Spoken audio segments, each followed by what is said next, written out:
வணக்கம். நான் டாக்டர் ராஜ்குமார் ஆறுமுகம், எலும்பியல் அறுவை சிகிச்சை நிபுணர்.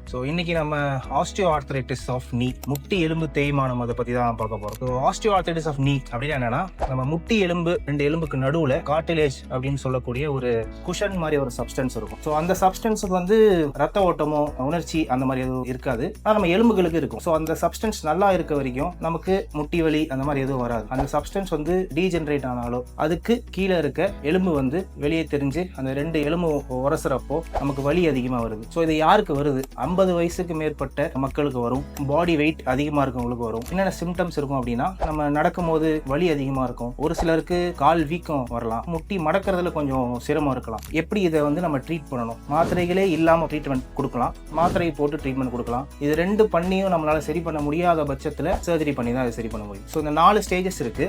ஸ்டேஜ் 1 மூட்டு தேய்மானம் ஆரம்பிக்கிற ஸ்டேஜ். எக்ஸ்ரே எடுத்து அவங்க கேட்டகரைஸ் பண்ணி பிசியோதெரப்பி மட்டும் கொடுத்தா போதும். வலி இருக்கிறப்ப வலியை குறைக்கக்கூடிய மருந்துகள் சாப்பிடலாம். ஸ்டேஜ் 2 பிசியோதெரப்பி இன்னும் கொஞ்சம் நல்ல எக்ஸ்டென்சிவா பண்ணணும். அது கூட டேப்லெட்ஸும் போட்டு இது பண்ணணும். பிளஸ் வெயிட் குறைக்கணும். காமனா வரது யாருக்குன்னா, வெயிட் அதிகமா இருக்கவங்களுக்கு ரொம்ப காமனா வரும். ஸ்டேஜ் 3, 4 அப்படி போயிடுச்சு அப்படின்னா, நம்ம ப்ராப்பரா ஒரு எக்ஸ்ரே எடுத்து பார்த்துட்டு எந்த அளவுக்கு தேய்மானம் இருக்கு, எந்த சைடு முட்டி தேய்மானம் அதிகமா இருக்கு அப்படின்றத பார்த்துட்டு அதுக்கேற்ற மாதிரி நம்ம அறுவை சிகிச்சை தான் பண்றது கரெக்டா இருக்கும். ப்ராப்பரா ஒரு பேஷண்ட்டுக்கு கேட்டகரைஸ் பண்ணி எவாலுவேட் பண்ணி ஸ்பெசிஃபிக்கான ட்ரீட்மெண்ட் தான் நம்ம ப்ரொவைட் பண்ண முடியும்.